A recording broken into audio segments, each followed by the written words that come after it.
No mundo do esporte, existem lendas, mas só existe um nome que virou sinônimo de futebol: Pelé.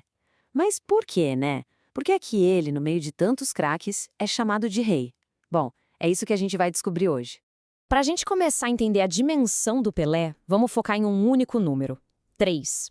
Essa é a quantidade de Copas do Mundo que ele ganhou. Sabe quantos outros jogadores na história conseguiram isso? Nenhum. Zero. É um recorde tão absurdo que só por isso já daria para entender muita coisa. Mas isso, claro, é só a ponta do iceberg. No nosso roteiro de hoje, a gente vai ver como ele se tornou o rei do futebol, vamos acompanhar o surgimento dessa estrela, mergulhar na sua era de ouro, entender a missão dele de conquistar a América e, no final, falar sobre um legado que vai muito, mas muito além dos gols. Então vamos lá, vamos começar estabelecendo as bases desse reinado. Porque antes de entrar na história, a gente precisa entender a escala do Pelé. Os números dele não são só estatísticas, eles são os pilares de uma lenda. E olha, essa afirmação não é da boca para fora, não. É praticamente um consenso que atravessa décadas e gerações. De Johan Cruyff a Franz Beckenbauer, os próprios rivais dele em campo o coroaram. Ele não foi só o melhor da sua época, ele virou a régua que mede todos os outros craques que vieram depois. E aqui, se prepara para esse número, porque parece até coisa de videogame. 1.279 gols. Isso mesmo, é um recorde mundial registrado no Guinness. Para ter uma ideia do que isso significa, é como marcar mais de 60 gols por ano, todo ano, por 20 anos seguidos. Uma máquina de fazer gols com uma longevidade surreal. Mas como é que essa máquina foi construída? Vamos voltar lá para o comecinho.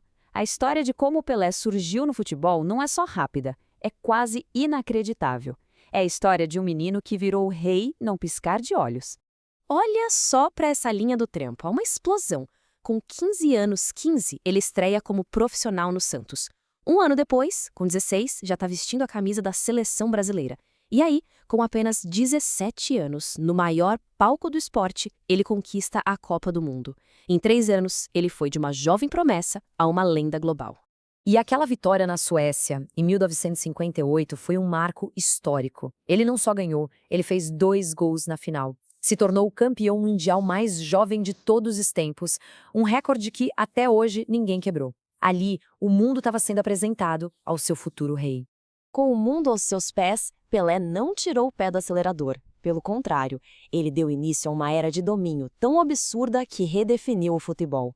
Foi a era de ouro dele, um período em que o Santos e o Brasil simplesmente reinaram absolutos. No Santos, ele era o maior artilheiro da história. Liderou um time que encantou o planeta, ganhando 2 Libertadores e 2 Mundiais, batendo os gigantes europeus da época, como o Benfica e o Milan. O Santos do Pelé não era só um time, era um espetáculo. O valor dele para o país era tão imenso que o Brasil fez algo inédito. Em 1961, o presidente Jânio Quadros declarou Pelé oficialmente um tesouro nacional. O que isso queria dizer?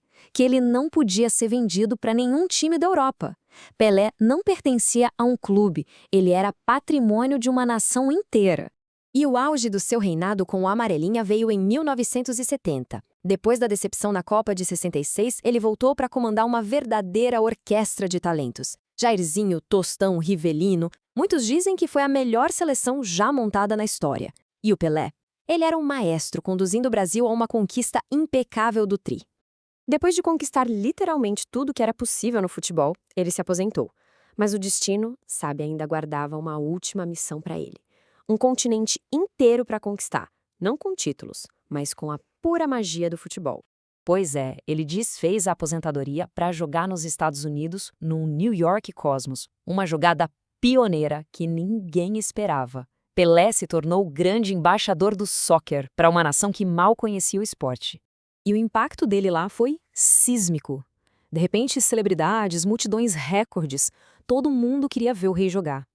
A presença dele não só lotou estádios, como abriu as portas para que outros craques, como o Beckenbauer e o Cruyff, fossem para lá também. Ele literalmente colocou o futebol no mapa dos Estados Unidos. Mas a verdadeira realeza do Pelé não dá para medir só em troféus ou gols. O legado mais profundo dele está na forma como ele jogava, na cultura que ele ajudou a criar e no poder que o nome dele carregava, dentro e fora de campo. A gente sempre ouve falar que o Pelé era o jogador completo, tá? Mas o que isso realmente significa? Significa que ele era a personificação de todas as qualidades que um atleta pode ter.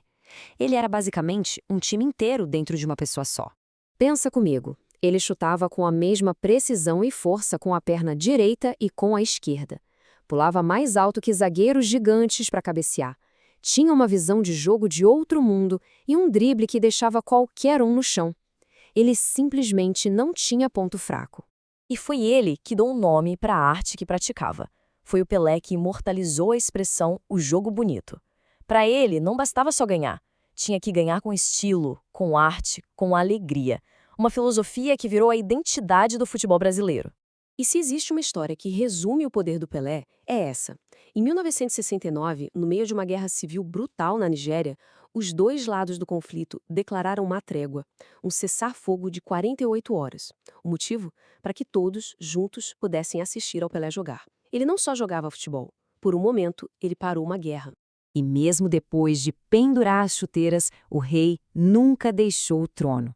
Seja como embaixador da Unesco, como ministro dos esportes aqui no Brasil ou como um ícone global, ele continuou a usar sua fama como uma ponte, sendo uma das figuras mais amadas e reconhecidas do planeta. Edson Arantes do Nascimento, o homem, nos deixou em 2022. Mas o Pelé é eterno.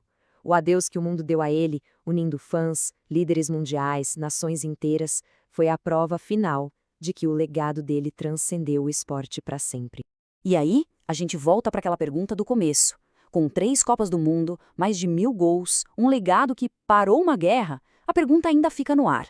Ele foi o maior de todos os tempos? Talvez a resposta final não esteja nos números, mas na alegria e na beleza que ele ensinou ao mundo.